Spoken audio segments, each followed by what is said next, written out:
Hello students, आइए उसके आगे के ऑब्जेक्टिव क्वेश्चन स्टार्ट करते हैं जहां तक मैंने आपको कंप्लीट कराए थे। 21वें क्वेश्चन पे आते हैं कि यहाँ पर आपसे कोफिशिएंट ऑफ डिस्चार्ज पूछा गया है ओरिफिस का। तो ओरिफिस का कोफिशिएंट ऑफ डिस्चार्ज के लिए चार ऑप्शन दिए हैं, 0.62, 0.99 एंड 0.95। तो इसमें आपका ओरिफिस का कोफिशिएंट ऑफ डिस्चार्ज कितना होगा, ये आपसे क्वेश्चन 21वें क्वेश्चन में पूछा गया है। तो इसका कोफिशिएंट ऑफ डिस्चार्ज होता है 0.62। ओके, 0.62। तो ओरिफिस का कोफिशिएंट ऑफ डिस्चार्ज 0.62 के आसपास आपका प्राप्त होता है। लगभग इतना ही कोफिशिएंट ऑफ डिस्चार्ज आपका वियर के केस में भी होता है, जब आप रेक्टेंगुलर वियर से कहीं पर पानी का प्रवाह मेंटेन करते हैं। ओके, अगले प्रश्न पे आते हैं। अगला प्रश्न पूछा गया है कि करंट मीटर, 23वां क्वेश्चन, सॉरी यहाँ 22वां क्वेश्चन नहीं है, 23वां है। तो current meter is used to measure, current meter का जो इस्तेमाल होता है वो किस चीज़ के लिए किया जाता है। देखिए चार ऑप्शंस हैं। पहला ऑप्शन है वेलोसिटी, दूसरा ऑप्शन है हेड, तीसरा ऑप्शन है डिस्चार्ज, चौथा ऑप्शन है प्रेशर। तो इसका आंसर होगा करंट मीटर का इस्तेमाल वेलोसिटी नापने के लिए किया जाता है। करंट मीटर एक ऐसा इंस्ट्रूमेंट होता है जो कि आपका पहिए की तरह गोल होता है, और उसको आप क्या करते हैं, जहाँ पर पानी की वेलोसिटी नापनी होती है पानी की सतह पर लाकर उसको छुआ देते हैं, तो वो क्या करता है, अपनी जगह पर गोल गोल आपका घूमना स्टार्ट कर देता है। और उसके थ्रू हम लोग जितने चक्रों की संख्या करंट मीटर लगाता है, जितने सेकंड में, उसके थ्रू हम लोग पानी की वेलोसिटी का रिलेशन निकाल के पानी का वेग बता देते हैं। ठीक है, तो करंट मीटर क्या है, वाटर की वेलोसिटी निकालने के लिए इस्तेमाल किया जाता है। अगले प्रश्न पे आते हैं। अगला प्रश्न है हाउ मैनी वाटर कॉलम या सेंटीमीटर में इन 1 बार प्रेशर, एक बार प्रेशर में कितने सेंटीमीटर का वाटर कॉलम बनता है। ये प्रश्न भी आपको आर.के. राजपूत की फ्लूइड मैकेनिक्स की बुक के फर्स्ट चैप्टर में ही मिल जाएगा, लेकिन ये क्वेश्चन कमाल की बात है कि अपने एग्रीकल्चर इंजीनियरिंग के एग्जाम्स में पूछा गया है। तो इसका जो आंसर है, इसको आपको डेटा के रूप में याद रखना है, 1019.72। ये जो पहला टेस्ट हम लोग कर रहे हैं, ये बेसिकली बहुत ही बेसिक क्वेश्चंस के इन्फॉर्मेशन मैं आपको दे रहा हूँ, ताकि आप आने वाले जो टेस्ट हैं जिनमें क्वेश्चंस की थोड़ा टफनेस लेवल बढ़ेगा और उसमें एक्सप्लेनेशन की ज़्यादा ज़रूरत पड़ेगी, वहाँ पर ये सारे क्वेश्चंस जो बेसिक लेवल वाले हैं, ये सारे क्वेश्चंस उन क्वेश्चंस को सॉल्व करने में सपोर्ट करेंगे। तो इनमें से कोई भी प्रश्न आप इस तरीके से मत लीजिएगा कि ये आसान है तो इसको छोड़ दिया जाए या इसको तैयार नहीं करना है। हर एक प्रश्न को आप नोट डाउन करके रखेंगे, हर एक प्रश्न को ध्यान से आप पढ़ेंगे, ताकि वहाँ पर आपको ये काम आए। आइए अगला प्रश्न है, what is the unit of bulk density. Bulk density की यूनिट क्या होती है। बल्क डेंसिटी आप लोग को पता है कि हम लोग वाटर के केस में हमेशा निकालते हैं, पानी के केस में। तो इसकी यूनिट क्या होती है, ये यहाँ पर पूछा गया है। तो बल्क डेंसिटी की यूनिट होती है ग्राम पर सीसी। क्या यूनिट होती है, ग्राम पर सीसी। और सॉरी, ग्राम पर सीसी नहीं, क्यों, अगर बल्क डेंसिटी ग्राम पर सीसी होती है तो इसको किलोग्राम प्रति सेंटीमीटर क्यूब, ये ग्राम प्रति सेंटीमीटर क्यूब में अगर कोई चीज़ शो करी जा सकती है तो किलोग्राम प्रति सेंटीमीटर क्यूब में भी शो करी जा सकती है। इसलिए यहाँ पर जो ऑप्शन होगा, the correct option is both A and B. जो चीज़ ग्राम प्रति सेंटीमीटर, सीसी का मतलब सेंटीमीटर क्यूब, मतलब कि जो चीज़ ग्राम प्रति सेंटीमीटर क्यूब में बताई जा सकती है उसका मान किलोग्राम प्रति सेंटीमीटर क्यूब में भी बताया जा सकता है। इसलिए यहाँ दोनों ही ऑप्शन सही होंगे। ये भी एक बहुत बेसिक क्वेश्चन था, याद रखिएगा। आने वाले जो क्वेश्चंस हैं, अगली जो शीट हमारी होगी उसमें क्वेश्चंस का टफनेस लेवल बढ़ेगा, तो ये सारे डेटा वहाँ पर आपके काम आएंगे। अब आते हैं 26वें क्वेश्चन पे। 26वां क्वेश्चन आपसे पूछा गया है, ए flow meter that is independent of fluid density. एक ऐसा फ्लो मीटर है, फ्लो मीटर मतलब पानी, जहाँ पर कोई चीज़ फ्लो कर रही है, या वाटर फ्लो कर रहा है या ऑयल फ्लो कर रहा है ना, मैक्सिमम केस में वाटर ही होता है। ए flow meter is independent of fluid density. एक फ्लो मीटर ऐसा है जो कि फ्लूइड डेंसिटी पर, फ्लूइड की डेंसिटी कितनी भी हो, उस फ्लो मीटर की रीडिंग पर कोई भी प्रभाव नहीं पड़ता। ए flow meter that is independent मतलब स्वतंत्र है, किससे, फ्लूइड डेंसिटी से। तो उसे कौन सा फ्लो मीटर कहते हैं। ये क्वेश्चन बहुत ही फेमस क्वेश्चन है प्रीतम चंद्रा सर की किताब का, और ये बहुत ही एग्ज़ाम्स में आ चुका है, इसलिए इस प्रश्न को आप लोग ज़रूर तैयार रखिएगा।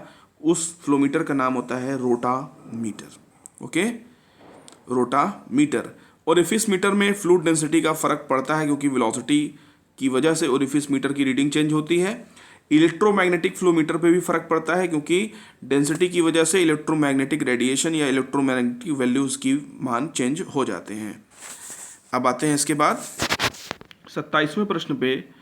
तो 27वां प्रश्न आपके सामने है, eight critical flow condition in the channel the value of Froude number. Critical flow condition जब होती है तो फ्रॉड नंबर का मान कितना होता है। मैंने आपको बताया था फ्रॉड नंबर के 3 मान होते हैं। जब फ्रॉड नंबर 1 से कम होता है तो सब क्रिटिकल फ्लो होता है, और 1 के बराबर होने पर क्रिटिकल फ्लो, और 1 से अधिक होने पर सुपर क्रिटिकल फ्लो कहलाता है। तो फ्रॉड नंबर यहाँ पर क्या है, क्रिटिकल फ्लो कंडीशन में पूछा गया है, तो ये इक्वल टू 1 होगा। ऑप्शन नंबर सी यहाँ पर आपका सही होगा। आइए 28वें प्रश्न पे, पार्शियल फ्लूम। इसके पहले मैंने पार्शियल फ्लूम का एक क्वेश्चन में एक्सप्लेनेशन बताया है कि पार्शियल फ्लूम जो होती है वो किसी भी नहर से होने वाले फ्लो की मात्रा को बताने के लिए इस्तेमाल करी जाती है। नहर में परमानेंटली इंस्टॉल इसको बनाया जाता है किसी नहर के बीच में। पार्शियल फ्लूम में एक इसका कन्वर्जेंट सेक्शन होता है। कन्वर्जेंट का मतलब वो सेक्शन अंदर की तरफ दबता हुआ रहेगा, फिर थ्रोट सेक्शन आता है, और उसके बाद फिर से पार्शियल फ्लूम बड़ी हो जाती है। तो एक नहर जिसमें वी वेग से पानी आ रहा था, उसी नहर में जब ये वापस से उस नहर के अंदर पानी जाता है तो वी वेग से ही जाता है, लेकिन पार्शियल फ्लूम की संरचना के अंदर आते ही इसके थ्रोट पर हम लोग यहाँ पर नहर के अंदर क्या निकाल लेते हैं, इसके थ्रोट के एरिया में वेलोसिटी गुणा करके डिस्चार्ज का मान निकाल लेते हैं। तो partial flume is based on the concept of which, किसके कॉन्सेप्ट पर ये आधारित होती है। तो पार्शियल फ्लूम में एक बार सब क्रिटिकल सुपर क्रिटिकल फ्लो होते हैं। इसकी वजह से यहाँ पर हम लोग पार्शियल फ्लूम जो है आपकी हाइड्रोलिक जंप के पर आधारित होती है। हाइड्रोलिक जंप भी सेम इस प्रकार का केस होता है, जिसमें ऊंचाई से कहीं किसी ढाल पर पानी आता है, आने के बाद क्या होता है थोड़ी देर तक ऊपर उठ के फिर वो स्टेबल होकर आगे की ओर बहने लगता है। ठीक है, तो आते हैं अगले प्रश्न पर। इस प्रश्न का आंसर क्या था, हाइड्रोलिक जंप। 29वें क्वेश्चन पे आइए। 29वां प्रश्न है, alternate depth 1 meter and 1 meter the value of Froude number. ठीक है, अगर अल्टरनेट डेप्थ 1 मीटर है एंड 1 मीटर, तो अल्टरनेट डेप्थ 1 मीटर है तो 1 मीटर पर फ्रॉड नंबर की वैल्यू कितनी होगी। 29वां क्वेश्चन आपके सामने। तो इस केस में अल्टरनेट डेप्थ और एक मीटर पर बताया गया है तो फ्रॉड नंबर की वैल्यू 1 के बराबर होगी। ये एक न्यूमेरिकल क्वेश्चन है, इसको एज इट इज़ आपको तैयार रखना है कि यहाँ पर वैल्यू क्या होती है, 1 के बराबर होती है। Alternate depth is 1 meter and 1 meter. 2 alternate depth यहाँ पर दी गई हैं, तो वैल्यू ऑफ फ्रॉड नंबर आपसे यहाँ पर पूछा गया है। तो फ्रॉड नंबर का मान कितना होगा, 1 के बराबर होगा। ये एक इन्फॉर्मेटिव क्वेश्चन है, एज इन्फॉर्मेशन इसको आप तैयार रखेंगे। आइए आगे का प्रश्न आते हैं। ये जो प्रश्न था अल्टरनेट डेप्थ वाला, ये क्वेश्चन इसलिए मैंने आपको बताया क्योंकि इसके आगे वाली शीट में चौथी शीट में एक क्वेश्चन आएगा जिसमें आपसे यही डेटा वहाँ पर इस्तेमाल करने के लिए पूछा जाएगा। और ये डेटा जो इस्तेमाल करने के लिए पूछा जाएगा ये एक बड़े क्वेश्चन का पार्ट है, और ये क्वेश्चन भी पहले एक एग्जामिनेशन शायद ICAR, JRF या SRF के एग्ज़ाम में आ चुका है। तो असिस्टेंट इंजीनियर में भी आ जाएगा, ऐसी कोई बड़ी बात नहीं है, ये कभी भी आ सकता है। ओके, तो आगे बढ़ते हैं। ये बहुत ही हसीन क्वेश्चन और बहुत बार एग्जाम से पूछा गया। Reynold number is defined as a ratio of. Reynold number को किसके रेशियो के रूप में डिफाइंड किया गया है। तो मैंने आपको बताया था रेनॉल्ड नंबर होता है ये आपका इनर्शिया फोर्स और ग्रेविटी फोर्स का रेशियो होता है। इनर्शिया फोर्स और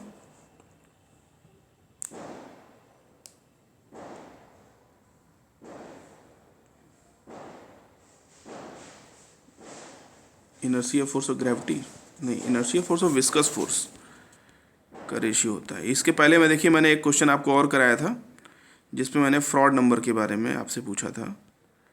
ये देखिए, inertia force to gravitational force का जो रेशियो होता है उसे क्या बोलते हैं, फ्रॉड नंबर। 13वां क्वेश्चन था ये, 13वें प्रश्न पे इनर्शिया फोर्स और ग्रेविटेशनल फोर्स का रेशियो फ्रॉड नंबर होता है। और यहाँ पर इनर्शिया फोर्स और विस्कस फोर्स का जो रेशियो होता है वो रेनॉल्ड नंबर होता है। रेनॉल्ड नंबर का एक क्वेश्चन और आपको मैंने कराया था कि रेनॉल्ड नंबर का मान डार्सी लॉ में कितना लिया जाता है। डार्सी लॉ में रेनॉल्ड नंबर का मान कितना होता है, 1 से कम होता है। अगर आपका पोरस फ्लो मीडिया है तो वहाँ पर डार्सी लॉ अप्लीकेबल होता है अगर 1 से कम रेनॉल्ड नंबर का मान हो। तो यहाँ पर रेनॉल्ड नंबर जो आपका है वो क्या हो जाएगा, रेशियो किसका, इनर्शिया फोर्स और विस्कस फोर्स का रेशियो हो जाएगा। तो 30वें का सी ऑप्शन सही है। ग्रेविटी फोर्स और इसका जो रिलेशन था ये आपको मिला था किसमें, फ्रॉड नंबर में। तो ग्रेविटी फोर्स से कंफ्यूज नहीं होना है। रेनॉल्ड नंबर किससे जुड़ा हुआ है, इनर्शिया और विस्कस फोर्स से। अगले प्रश्न पे आते हैं। Discharge coefficient of an orifice meter, किसी भी ओरिफिस मीटर का जो डिस्चार्ज कोफिशिएंट होता है ये वेंचुरी मीटर की तुलना में कैसा होता है, greater than venturi meter, smaller than, equal to and और ग्रेटर देन 1। तो इसका जो ऑप्शन सही है कि ये स्मॉलर देन वेंचुरी मीटर होता है। ओरिफिस मीटर का डिस्चार्ज कोफिशिएंट 0.62 होता है। मैंने इसके पहले भी एक प्रश्न में आया था, ओरिफिस का डिस्चार्ज कोफिशिएंट कितना है, 0.62, और वेंचुरी मीटर के केस में 0.99 होता है। यहाँ पर क्या है, स्मॉलर देन वेंचुरी मीटर, मतलब option number C is the correct option. इन सारे प्रश्नों को बहुत ही अच्छे से आप तैयार करके रखेंगे क्योंकि ये प्रश्न कभी भी आपके एग्जाम में फिर से पूछे जा सकते हैं। अगला प्रश्न बहुत ही कॉमन सेंस से भरा हुआ क्वेश्चन है और ये क्वेश्चन भी पहले पेपर्स में आ चुका है। तो उम्मीद करता हूँ कि आप लोग इसको बहुत ही कॉमन सेंस का मतलब साधारण ज्ञान, everything is common sense but common sense is not common. ये बहुत ही पुरानी एक कहावत है कि कॉमन सेंस से सब कुछ होता है लेकिन कॉमन सेंस कॉमनली सबके अंदर नहीं पाया जाता है। ठीक है, अब देखिए प्रश्न क्या है, irrigation is basically required in, irrigation का रिक्वायरमेंट कहाँ कहाँ पर होता है, ह्यूमिड रीजन में, एरिड रीजन में, सेमी एरिड रीजन में, या all of the above. Generally इस पर ध्यान इसलिए स्टूडेंट्स का जाएगा कि जो ह्यूमिड रीजन है वहाँ पर इरिगेशन की आवश्यकता नहीं होती होगी, एरिड रीजन में होती होगी और सेमी एरिड में होती होगी, लेकिन ऑप्शन यहाँ ऑल ऑफ द एबव दे दिया है। तो यहाँ पर कई लोग एरिड रीजन का भी ऑप्शन चुनाव कर लेते हैं सब कुछ ज्ञान होने के बावजूद, लेकिन आप लोगों को यहाँ पर गलती नहीं करनी है। अगर कहीं पर ह्यूमिड रीजन है तो भी वहाँ पर इरिगेशन की आवश्यकता होती है और एरिड सूखा और अर्ध शुष्क क्षेत्रों में तो होती ही है। तो यहाँ पर ऑप्शन नंबर कौन सा सही हो जाएगा, डी ऑप्शन। उसके बाद आते हैं, इरिगेशन में not be needed in, irrigation कहाँ पर नीड नहीं है, Israel, India, none of the above और इंग्लैंड। तो इंग्लैंड एक ठंडा देश है, वहाँ पर इरिगेशन की आवश्यकता नहीं पड़ती है। May not be needed, may not be, हो सकता है वहाँ पे, ठीक है। तो इरिगेशन की आवश्यकता नहीं पड़ती है इंग्लैंड में, बल्कि इजराइल और इंडिया में पड़ती है, क्योंकि इजराइल से ऐसे भी हम लोग बहुत सारे इरिगेशन की टेक्नोलॉजी इंडिया में लाकर इम्प्लीमेंट करते हैं। तो इजराइल तो ऑप्शन होगा ही होगा। और इंडिया में तो आप देख ही रहे हैं कि इरिगेशन इंजीनियर बनने के लिए आप एग्ज़ाम दे रहे हैं, तो यहाँ तो ऐसा है नहीं, इंग्लैंड बचता है। और इंग्लैंड में जो मौसमी कंडीशंस हैं वहाँ पर इस प्रकार की हैं कि हम लोग इरिगेशन का इस्तेमाल नहीं करते हैं। 34वां question, pin point the correct statement, इसमें से सही स्टेटमेंट आपको चुनना है। Irrigation helps in adopting mixed cropping, मिश्रित खेती करने में इरिगेशन मदद करता है, पहला। तो क्या इरिगेशन के द्वारा मिश्रित खेती को चुनने में मदद मिलती है, पहला।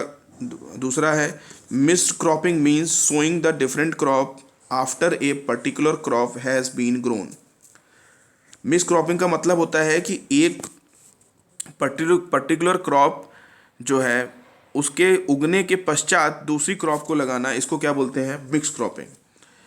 तीसरा है कि ओवर इरिगेशन में lead to saving the fertilizer, over irrigation से फर्टिलाइजर सेव होता है। सी वाला ऑप्शन तो हमेशा के लिए गलत हो चुका है, क्योंकि भाई ओवर इरिगेशन से फर्टिलाइजर सेव नहीं होता है। बी वाले ऑप्शन पे ध्यान दीजिए, mix cropping means sowing the different crop after a particular crop has been grown. किसी क्रॉप के उगने के बाद अगर कोई दूसरी क्रॉप बोई जाती है तो उसे मिक्स क्रॉपिंग नहीं कहते, वो रिले क्रॉपिंग के अंतर्गत आता है, जिसमें हम लोग लगातार जैसे रिले रेस होती है, रिले रेस का मतलब क्या होता है कि एक आदमी हाथ में मशाल लेके दौड़ता है, दौड़ के दूसरे हाथ में देता है, दूसरा आदमी दौड़ के तीसरे हाथ में देता है, तीसरा दौड़ के चौथे, तो उसको रिले बोला जाता है। मतलब एक के बाद एक क्रॉप को लगातार बोते जाना रिले कहलाता है। मिक्स क्रॉपिंग मतलब एक साथ एक ही खेत में कई प्रकार की फसलें बोई गई हैं, तो उन्हें क्या बोलेंगे, मिक्स क्रॉपिंग। और पहला ऑप्शन है, ए ऑप्शन पर लिखा irrigation help in adopting mix cropping. Mix cropping को एडॉप्ट करने में इरिगेशन क्या करता है, मदद करता है। नहीं, ऐसा नहीं है, एडॉप्ट करने में मदद नहीं करता है, क्योंकि मिक्स क्रॉपिंग की ज़रूरत वहाँ पड़ती है जहाँ पर हम लोग की इरिगेशन फैसिलिटी अच्छे से ना हो। तो अगर इरिगेशन फैसिलिटी अच्छे से नहीं होगी तो वहाँ पर इरिगेशन की वजह से मिक्स क्रॉपिंग एडॉप्ट करी जाए, ऐसा ऑप्शन हमारा गलत हो जाएगा। तो पहला ऑप्शन आपका गलत हो गया। ऑप्शन नंबर डी ही यहाँ पर सही है, जिसमें लिखा है कि इरिगेशन हेल्प्स इन अवॉइडिंग मिक्स क्रॉपिंग। जब इरिगेशन अच्छे से मिलेगी तो हम लोग वहाँ पर मिक्स क्रॉपिंग का इस्तेमाल करेंगे। आपने देखा होगा जहाँ पर अच्छे सिंचाई होती है, खेतों में एक ही प्रकार की फसल बहुत दूर तक बोई गई होती है, इसका मतलब ये हो गया कि मिक्स क्रॉपिंग जो है वो आपकी किस केस में फ़ायदा करती है, ये आपके इरिगेशन होने पर मिक्स क्रॉपिंग को अवॉइड कर सकते हैं, मतलब मिक्स क्रॉपिंग नहीं करनी पड़ेगी।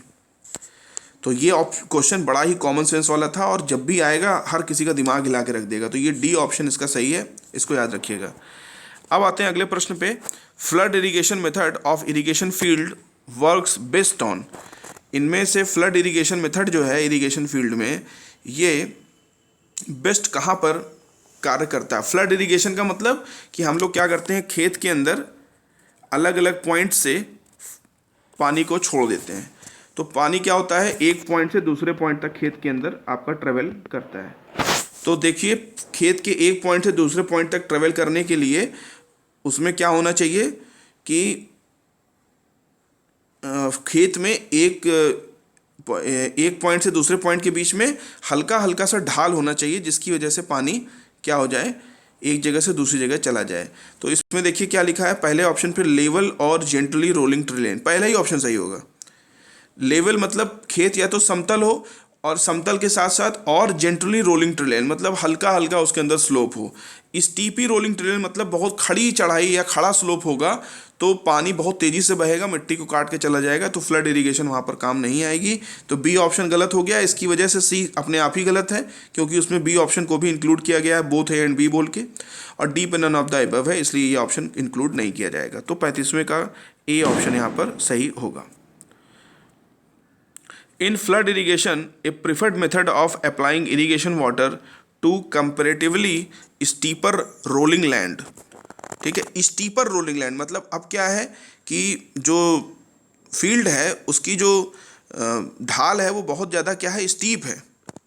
एंगल जो हॉरिजॉन्टल से एंगल मतलब ये समझिए कि वो ढाल जो है बहुत ज़्यादा क्या है, स्टीप है या खड़ी, मतलब खेत बहुत ज़्यादा ढालू है। स्टीपर का मतलब क्या हो गया, खेत बहुत ज़्यादा ढालू है। तो ढालू के केस में हम लोग कौन सा इरिगेशन सिस्टम यहाँ पर अप्लाई करते हैं, तो इसको बोलते हैं वाइल्ड फ्लडिंग। WILD यहाँ पर लिखा हुआ देखिए, वाइल्ड फ्लडिंग, सी ऑप्शन देखिए ध्यान से, वाइल्ड फ्लडिंग। ठीक है, the preferred method of applying irrigation water क्या होता है, वाइल्ड फ्लडिंग। तेज़ी से पानी बहा दो, जैसे चाय के बागानों में होता है, वहाँ पर क्या होता है, तेज़ी से पानी बरसता है और ढलान वाली खेती पर, ढलान वाली ज़मीन पर जल्दी से पानी बहता हुआ नीचे चला जाता है और कुछ पानी खेतों में रुक जाता है, जिसके कारण से वहाँ पर खेती होती है। तो वाइल्ड फ्लडिंग उसे बोला जाता है। अब आते हैं इसके आगे। अगला आपके सामने क्वेश्चन है, the field enclose with by dykes when rice is grown is called. एक फील्ड जो है, जो कि एक डाइक्स मतलब, डाइक्स का मतलब होता है ज़मीन से उठी हुई एक संरचनाओं से क्या हुआ, घिरा हुआ है। तो उस फील्ड को, ऐसे फील्ड को, हाँ, इनक्लोज बाई डाइक्स, जहाँ पर राइस बोई जाती है, जहाँ पर चावल को बोया जाता है, और एक फील्ड ऐसा है जो डाइक्स से चारों ओर घिरा हुआ है, मतलब एक उठी हुई संरचना से चारों ओर घिरा हुआ है और उसमें राइस को बोया जाता है। तो इस प्रकार के संरचना को क्या कहते हैं, तो इसको बोला जाता है पैडीज। क्या हो गया, पैडीज। 37वें का ए ऑप्शन पैडीज, बहुत ही इंपॉर्टेंट क्वेश्चन था ये, इसको पैडीज बोला जाता है। तो आपको पता है कि चावल की खेती कहाँ होती है, पानी के अंदर भरने के बाद होती है। जब आप खेत में पानी भर देते हैं उसमें चावल बोया जाता है। चावल की प्लांटिंग नहीं, चावल की ट्रांसप्लांटिंग करी जाती है। ओके, तो किसी खेत को चारों ओर मेड़ से पहले घेर दिया जाता है, उसके अंदर आप पानी भर दीजिए, पानी भरने के बाद चावल बो दीजिए, तो ये आपका होता है। तो उस खेत को उस समय क्या बोलते हैं, पैडीज बोला जाता है। ऑप्शन नंबर इसमें ए सही था। 38 पे आइए। The method of growing crops on ridges running on side of water ditches known as. कहाँ पर रिज, रिज का मतलब क्या होता है, एक ऐसी संरचना जो किसी चीज़ की ऊंचाई पर हो। जैसे मान लीजिए एक झोपड़ी है, रिज का मतलब क्या होता है इसको समझ लीजिए। एक झोपड़ी है, इस प्रकार से एक झोपड़ी मान लीजिए बनी है, इसमें जो झोपड़ी का जो ये वाला हिस्सा है ना, ये वाला हिस्सा, यही रिज कहलाता है। रिज का मतलब जिसके ऊपर आप चलने की कोशिश करेंगे तो आप एक तरफ गिर जाएंगे, तो क्या हो जाएगा, इसी को क्या बोलेंगे, रिज बोलेंगे।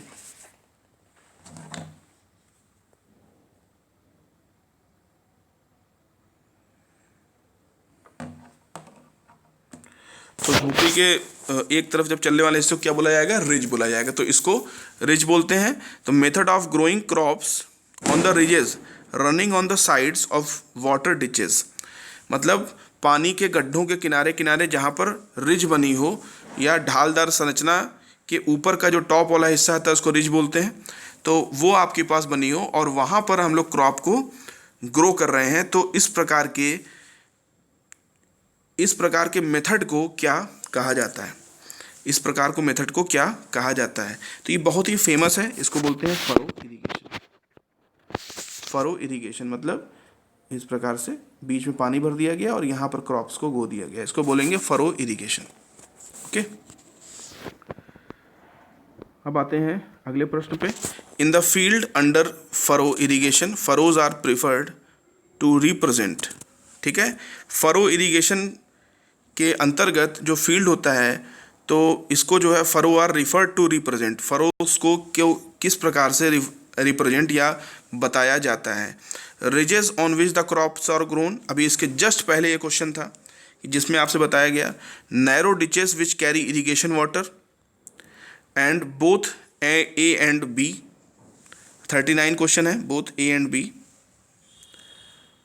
और नाइदर ए नाइदर बी। इसमें ऑप्शन कौन सा होगा, देखिए इसमें आपको मैंने अभी बताया कि फरो का मतलब क्या होता है। फरो का मतलब होता है कूण। कूण का मतलब क्या होता है कि अगर खेत में आपका खेतों में अगर इस प्रकार की संरचना आपको देखने को मिल रही है, ऐसी संरचना जिसके बीच में यहाँ पर क्या कर दिया गया है, पानी भर दिया गया है, तो इसी को क्या बोला जाता है, फरो बोला जाता है। और फरो के जो इस पॉइंट होते हैं, ये जो ऊपर वाले पॉइंट हैं, ये जिन पॉइंटों को मैंने जिस पर मैंने सीधी लाइन अभी खड़ी करी है, इन पर क्रॉप्स को बोया जाता है। तो ये जो नीचे की तरफ वी आकार का दिखाई दे रहा है, इसी को क्या बोलेंगे, फरो। और ये खेत में लंबाई की दिशा में ऐसे बढ़ाते चले जाइए, यही आपकी फरो कहलाती है। तो यहाँ पर जो पानी नीचे की तरफ भरा गया है, यही आपकी फरो मेनली कही जाती है। तो इसमें आपका ऑप्शन नंबर कौन सा सही हो जाएगा, B, narrow ditches which carry irrigation water. इसमें ऑप्शन नंबर बी आपका सही होगा, narrow ditches which carry irrigation water. अब आते हैं लास्ट क्वेश्चन पे, इस शीट नंबर 1 के लास्ट क्वेश्चन पे। In mildly water scare area the drip irrigation could be preferred for growing. जहाँ पर माइल्डली वाटर स्केयर एरिया, जहाँ पर मध्यम रूप से पानी की कमी पाई जाती है, वहाँ पर ड्रिप इरिगेशन किस प्रकार की फसल को बोने के लिए इस्तेमाल किया जाता है।